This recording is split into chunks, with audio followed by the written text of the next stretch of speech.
Hello, therapy enthusiasts of the world. Welcome back to the CBT Consultancy channel. This is the penultimate video in the KSA series, and in this video I will be talking you through how to put together KSA criteria 5 to 10. So let's get into it after the intro.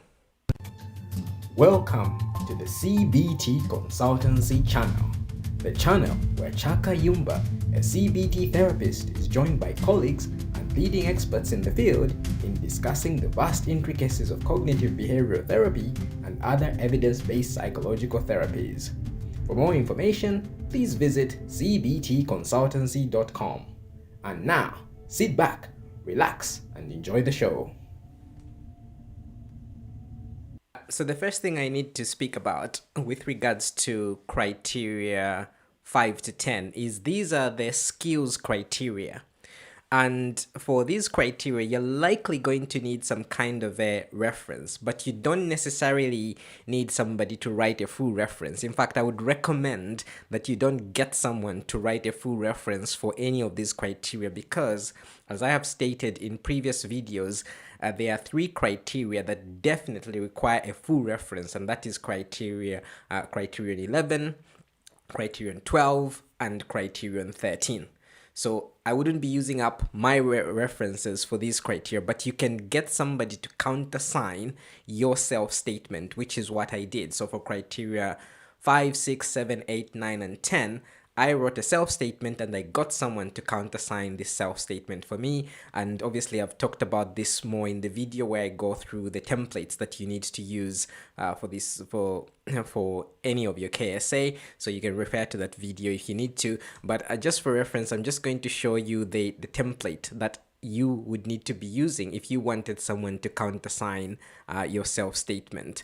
So you would be using the KSA 3 template, which is entitled countersigned self-statement.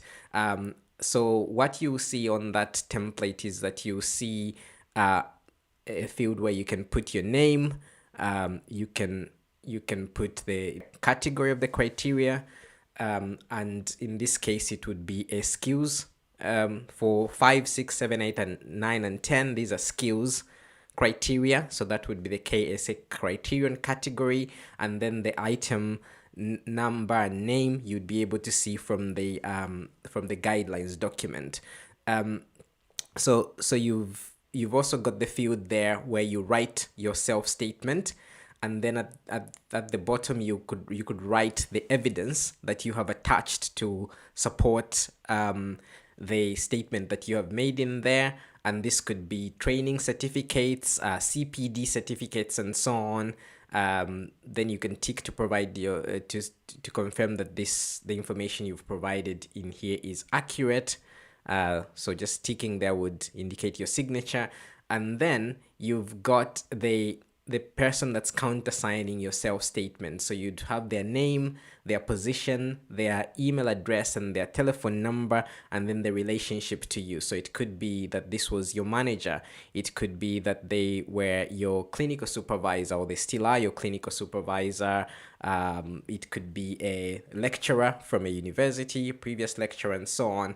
And then they can paste their signature in there, and the BABCP prefer that the signature is pasted in there, because if they just type their name, then they would probably need to provide some kind of an email confirming that they're the ones that have definitely signed off on this. So this is an easy way of having a reference where you're not getting someone to write a full reference, but they're just countersigning and attesting to the fact that what you've written in that self-statement is true and accurate. So for each of these criteria, again, just to repeat, I would be using this template, KSA 3 countersigned self-statement.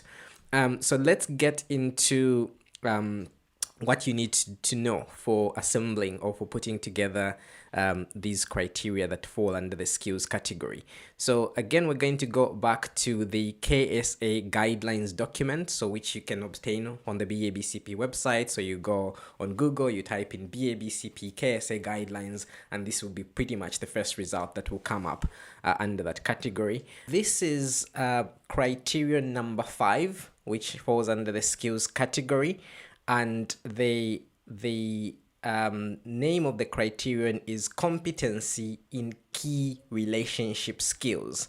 And what they would be looking for in this criterion is for you to demonstrate that you are able to form and maintain skills in a therapeutic context.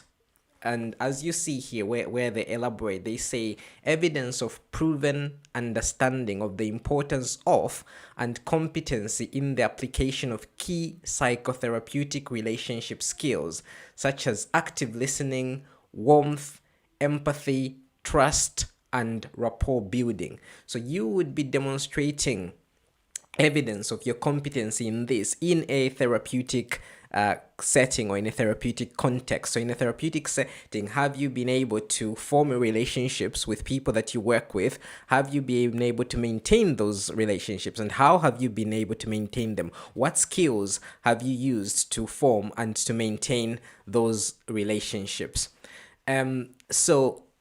So how would you demonstrate the fact that you meet this criteria? What they would be looking for is evidence of you training. So they say that training courses acquired through a skills training course at minimum certificate level training, 1 year part-time, as part of a coherent delivery method, or equivalent length of training in a stream through several modules, for example, in-house training such as alcohol services, helping roles, using motivational interviewing, skills development workshops, and documented specific skills training in supervision might be accumulated over several trainings and roles. So the easiest way you could demonstrate that is if you have gone through a course that enabled you to acquire those skills. So for example, in my case, the evidence that I could use was my PWP training, because when I was trained as a psychological wellbeing practitioner, you were trained in developing or enhancing those skills of active listening, warmth, empathy, and you had actual modules where you assessed on how you demonstrated those skills. Some of the recordings where you engaged with clients, they were listening to see whether you were actually demonstrating those skills. You did role plays, so I could use that as evidence. I could use my PWP certificate, and then I could talk about how the training helped me to develop those skills. If you're not a PWP, you could have acquired this in another setting. So maybe you've worked as a counselor, for example, and you've got some counseling qualification. Maybe it's I don't know, maybe a level 3 counseling certificate. Maybe you've trained at university, you've got a degree in counseling, and you've had practice doing that. So that is the evidence that you'd be showing. So here's my certificate. This is what I learned. This is how I have demonstrated my skills, and this is how I've been able to practice them. So any kind of therapeutic setting, and they actually give examples on there. They've talked about things like maybe working in an alcohol and drug service. Maybe you've worked as a support worker, a mental health support worker, and so on. So any of that, you can use that as evidence, as long as you have some training to back that up. So it doesn't have to be a degree training, because they even say there that it can be acquired through several modules. So maybe you've had in-house training. So if you've worked as a mental health support worker, so maybe you've had in-house training, and you've been given certificates regarding how to engage with clients, you can use that as evidence. An important thing to remember with each of these criteria, actually, so going from criteria 5 to 10, is that you would need to provide illustrative examples. So when they talk about the reference, if you get someone to write a reference for you, which I don't see why you would do that, they would need to write 2 illustrative examples to indicate that you meet that criteria. And the same if you write a countersigned self-statement. In your self-statement, you would need to provide 2 illustrative examples. So what they mean by illustrative examples is you give an actual example of you working with a client or a patient, and you demonstrate those communication skills such as warmth, empathy, active listening, and so on. And they need 2 separate, distinct examples to show that you meet those criteria or that particular criterion. Criterion 6 is also a skills criterion, and the name is maintain and manage records and reports. So in the field of psychological therapies, this is a health-related field. And in the health-related fields, you need to maintain records, accurate records, so that you are documenting how somebody's care is being processed, and also you have a record of what's being done to support somebody with whatever difficulties they're experiencing. And these records are important because if somebody else comes in, they can review those records and they can have a clear understanding of what help and support that person needs, what further support this person may need. And as a CBT therapist, this is something you would be required to do if you work in a service, if you work for the National Health Service or in a private service, or even if you work as a private CBT therapist. You would need to be documenting what you're doing from session to session with your clients, and it has to be in a way that is understandable to other people, in a way that would demonstrate that you're competent in recording that very important information, because it will be helpful to yourself when you review those records. You understand how far you've got with the client. If somebody else was looking at them, they would also be able to understand them. So that's the basis, or the background for that criterion. Now, what do you need to evidence with this one? So it says evidence of the acquisition of skills for maintaining and managing formal and informal records and reports and other professional documents, and understanding skills necessary to comply with legislative guidance, for example, data protection and freedom of information matters. So just to clarify that a little bit, so whatever data you store regarding your clients as a CBT therapist working within a healthcare setting, that has to be in compliance with data protection laws. So in the UK, for example, the UK has adopted the Global Data Protection Regulations. This regulates how much information you can keep regarding an individual, the type of consent that individual needs to provide for you to keep those records and that information, how long you can keep those records and that information. So you need to be conversant with those laws. It also talks about freedom of information requests. So freedom of information requests are when a client requests information regarding the care, what has been documented about the care that they're receiving. So how do you manage those requests? So as a CBT therapist, you'd need to have an understanding of that. And how do you acquire that understanding? They say you acquire this through formal training as part of a coherent delivery method, or informal training, such as a stream through several modules, or learning for example, service in-house and on-the-job training. And this might be accumulated over several trainings and roles. So basically, if you've gone through a course, any type of course, it could have been your undergraduate degree, it could be your further training degree, such as your psychological wellbeing practitioner, if that's your training, or your counseling training, whatever training you've had, the likelihood is that they have covered aspects of data management, data protection. So you can evidence that. So you produce a certificate, and then you just talk about the module in which this topic on data protection was covered. And then you also provide 2 illustrative examples. So this is how I stored data in this particular situation. This is how I obtained consent. This is how I managed a freedom of information request. I was working with this client within an NHS service. This client requested that they wanted to see the notes that had been kept in the system regarding the care they'd received in the service, and this is how I manage that request.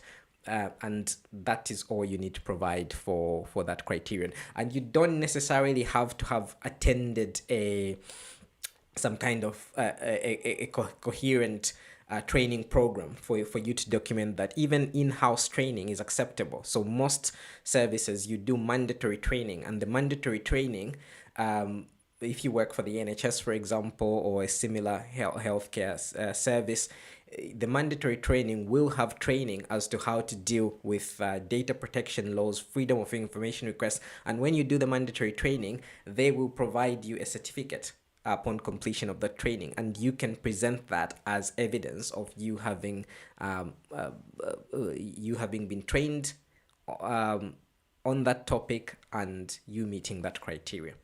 Criterion 7 is communication with services and colleagues.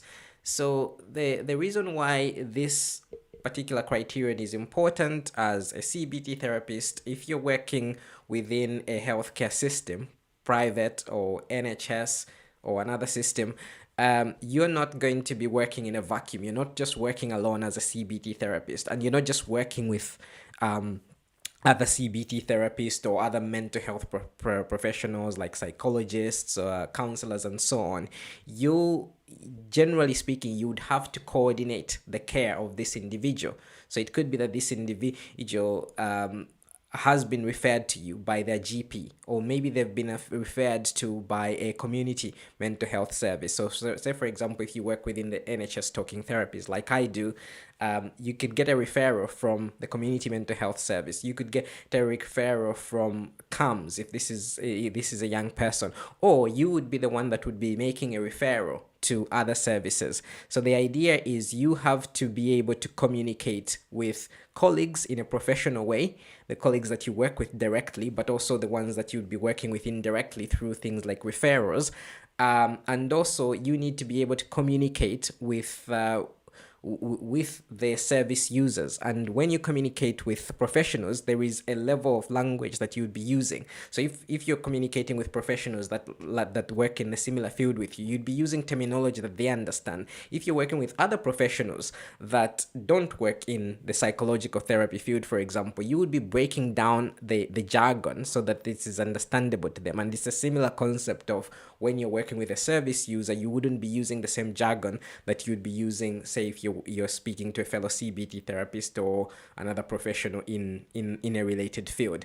And that's the idea. That's what you'd be demonstrating in this criterion, that yes, I can communicate with professionals within my field, outside my field, and I can also communicate with service users in a way that is clear and understandable to them.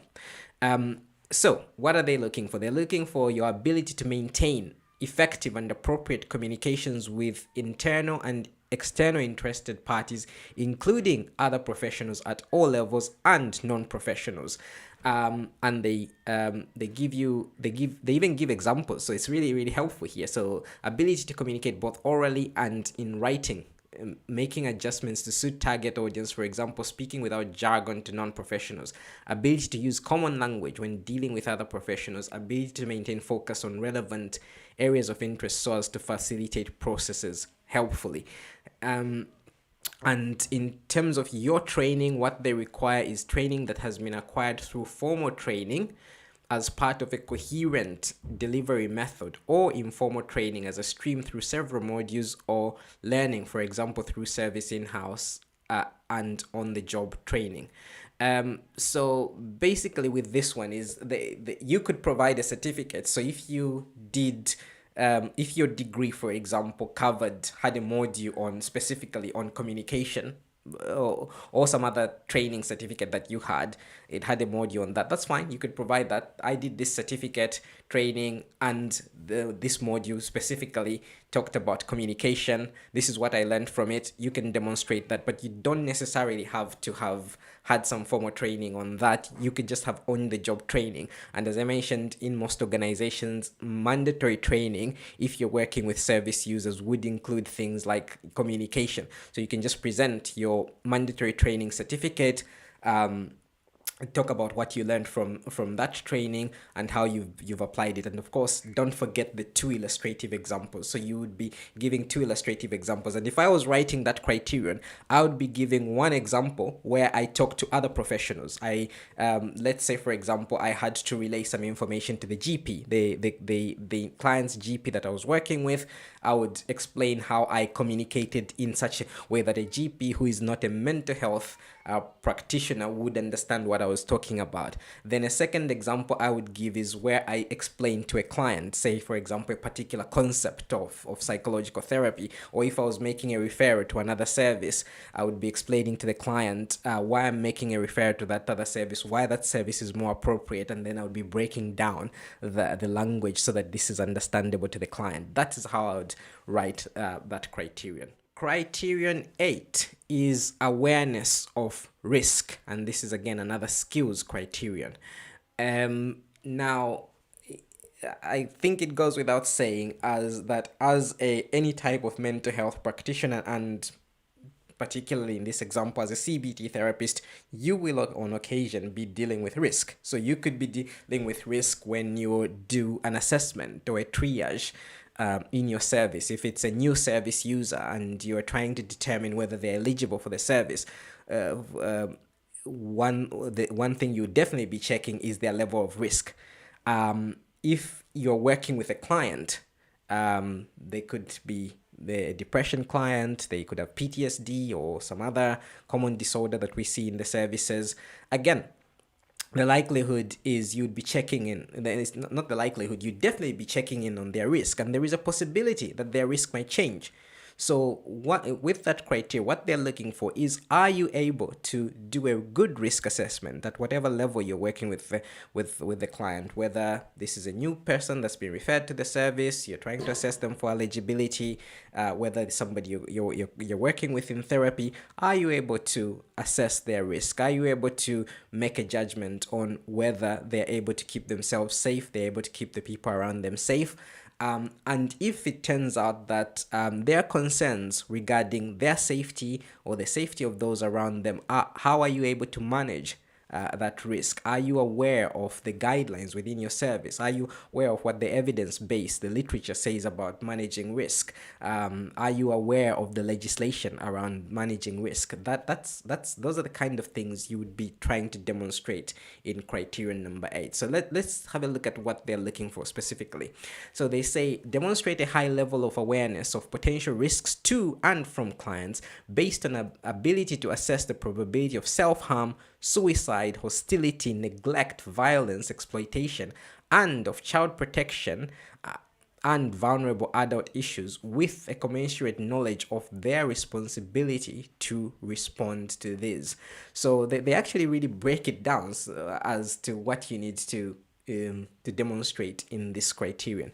And how do you demonstrate that you have been trained and you're competent in risk awareness?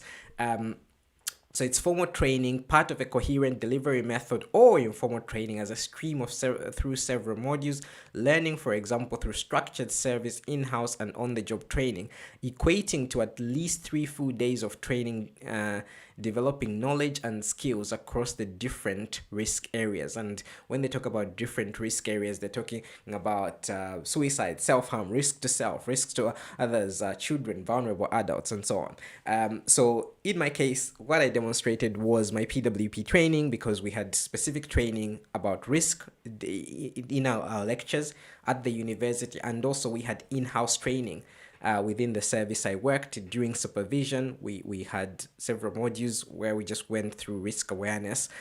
So that was the formal part of the training. And then, as with each of these criteria in the skills section, you have 2 illustrative examples. I was then demonstrating how I had managed risk. So what I would be thinking is I would be looking at 2 categories with the illustrative examples. One of the categories would be risk to self. If you have encountered in a situation where somebody is maybe thinking about suicide, or somebody is self-harming, and that's very severe, the extent of the self-harm, how do you manage that risk? That would be one illustrative example. Another illustrative example is when this person poses a risk to others. So, for example, maybe it's a parent and they're safeguarding concerns with their child, a parent or a guardian. How do you then manage that risk that this person potentially could cause to the other person? And they've given a variety of examples there. So you could just pick two um, areas of risk and use illustrative examples based on your clinical practice. I also just need to mention that with regards to the training could be formal, like I gave in my example, my PWP training, but it could also be informal. It could just be in-house, as long as it's equivalent to 3 full days, as long as you can demonstrate. If you have, say, CPD certificates from your in-house training, if these CPD certificates add up to at least 3 full days, then that is enough evidence, and that's the evidence you would be indicating in the document, the countersigned self-statement document that you use to write up this criterion. Criterion number 9 is comprehension of research.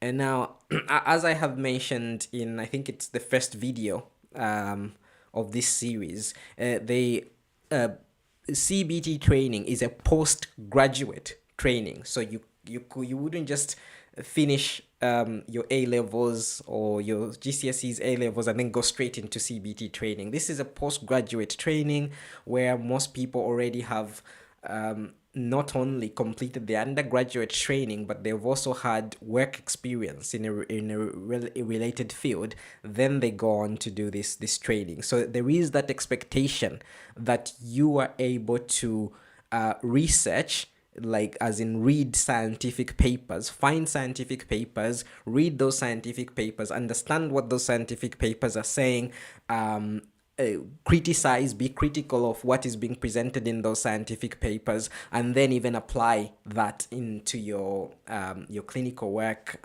or other aspects of the role that you're currently involved in. And this is basically all that this criterion is asking for. So how are you able to show us that, yes, you can find knowledge in the literature base, you can read that knowledge, understand it, and apply it to whatever what role you're currently involved in.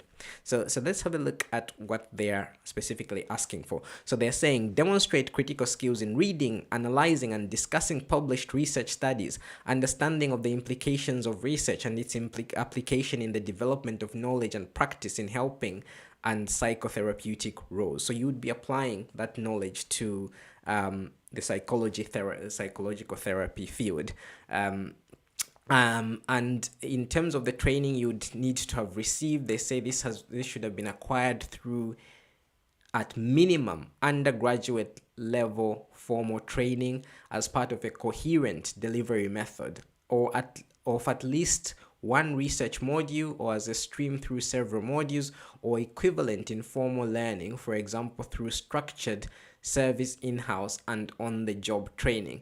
Yeah, now, I think the likelihood is that most people that go on to do the CBT training, they already have a degree. So all you need to do in that case is that you just need to talk about your degree. So I did my degree in this field.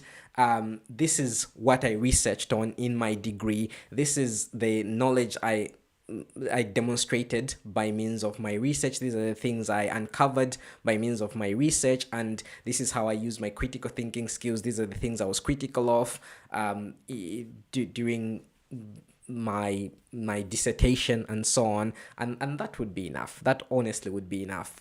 You don't really need to overdo it. You only need to provide one illustrative example with this one. They say through an illustrative example. So again, illustrative example would just be your dissertation, whether it was your bachelor's dissertation, your master's dissertation or thesis, or if you've got a PhD, your PhD. What knowledge did you uncover, and how has this contributed to the psychological therapy field? That's all you need to do. I guess it's a bit more tricky if you don't have an undergraduate degree you would probably need to do a bit more work there. But then again, you just be showing what you've been doing. So, okay, I don't have an undergraduate degree, but maybe I was, let's say I was an apprentice PWP, and this is kind of some of the things I was able to research. This is what I learned about research during my PWP training. And this is how I applied it in my role as a PWP. So again, you just have to kind of think about how you use the literature base to support your work as somebody who's working in the field of psychological therapies. Um, but it's easier for people who have degrees, and I would say the majority of people who go on to do the CBT training already have undergraduate degrees. But if you don't have an undergraduate degree, you could still demonstrate the fact that you can comprehend research. You'd need to demonstrate that because you'd be doing a postgraduate training as a CBT therapist at level 7, where you're required to show critical thinking skills. And also when you qualify as a CBT therapist, you would continue needing to demonstrate those critical thinking skills. So you'd need to demonstrate your ability to comprehend research. Let's move on to the next criterion, the last one in the skills category. And the criterion is commitment to ethical principles. So there are a few things you can do with this one. I'm sure if you've trained in any kind of like helping role, so whether it's in the medical, so maybe you've trained as a nurse or a mental health nurse, or as a doctor, any healthcare field, you would have had some training on ethics. So you could just refer to that training. You can go on to the BABCP website, and there is a page there which has the code of ethics that the BABCP expect of their members, and particularly accredited cognitive behavioral psychotherapy. So you can read through that. That can give you a head start. You can also go on to the British Psychological Society, the BPS website. There is also a code of ethics there on the BPS website, and that can kind of give you some of the ideas of what's expected in terms of ethics from somebody who's working in the field of psychological therapies. This document is actually extremely helpful, because if you scroll further down, there is even useful reading here. They've given you references of scientific journals, research journals that talk about ethics. There is textbooks that have chapters on ethics. So you could also read this, and this could kind of give you a head start in terms of putting together KSA Criterion 10. So let's look at the specifics of what they're looking for. So they're saying practice in an ethically appropriate manner through interpersonal, professional, and academic relationships with clients and colleagues, for example, in respect of laws, rights, legislation, honesty and integrity, confidentiality, dignity, equality and diversity, fairness and respect, exploitation, boundaries, and so on. And how would you have acquired this knowledge? Through a minimum certificate level training as part of a coherent delivery method, or as a stream through several trainings equating to at least 3 full days of training, developing knowledge and skills, or equivalent informal training, for example, structured service, in-house, and on-the-job training. So as with the others, if you've gone through a training course, like in my case, the PWP training, we had lectures and as part of certain modules that were specifically directed at ethics and ethical principles. So I could use that as evidence. If so, it could be your I don't know, bachelor's in psychology degree most likely covered ethics and principles, or if it's a master's degree, your counseling training might have covered ethics and principles. So you just use it. So I trained as a counselor at this university from such and such a date, such and such a date. We had this module on ethics, and this is what I learned through that. That is what you would need to be demonstrating. Then in terms of illustrative examples, So you are supposed, with this criterion, you're supposed to provide at least two illustrative examples of working through ethical dilemmas.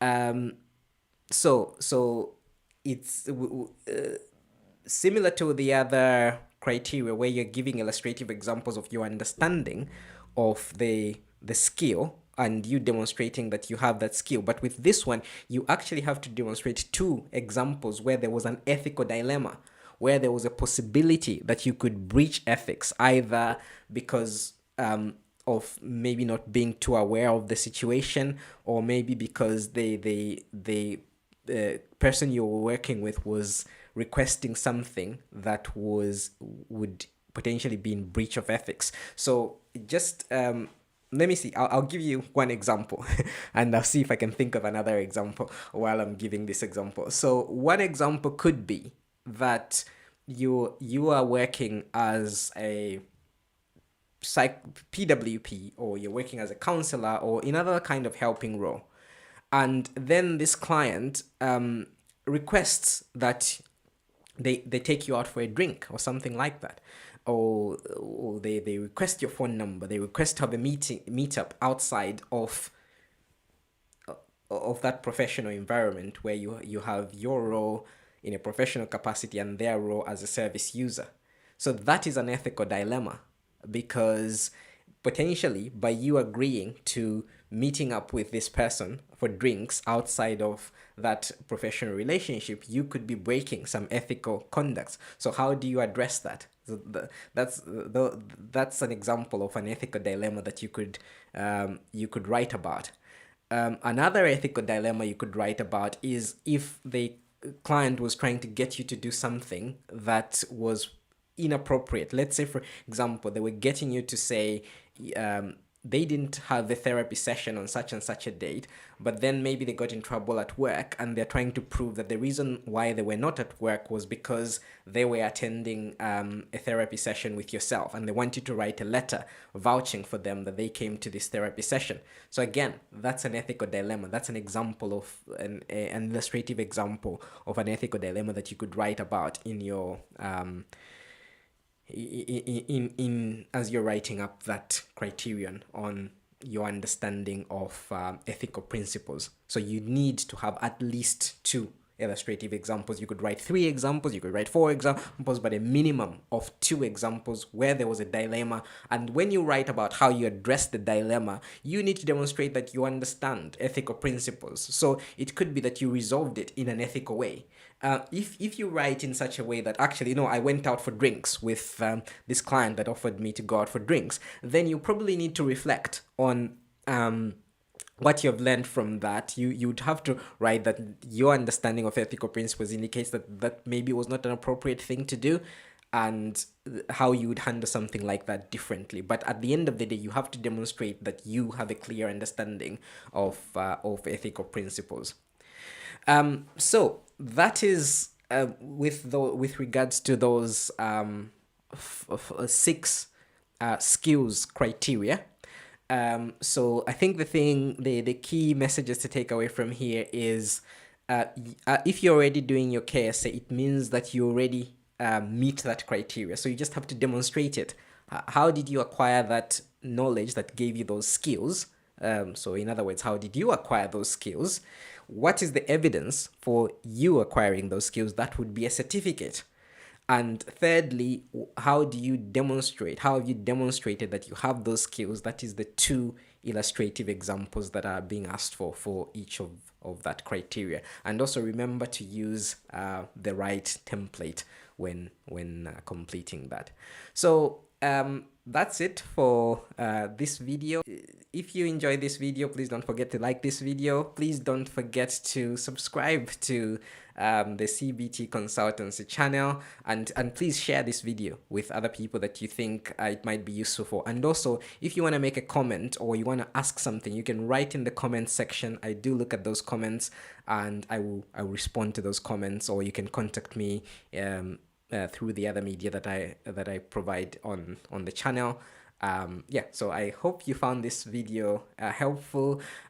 Please remember that a healthy mind is a wealthy mind, and I'll see you next time. You've been watching the CBT Consultancy channel. For more information, please visit cbtconsultancy.com. Don't forget to like this video and subscribe to this channel for more such content. Until next time, from me, Chaka Yumba, and my panel, it's goodbye.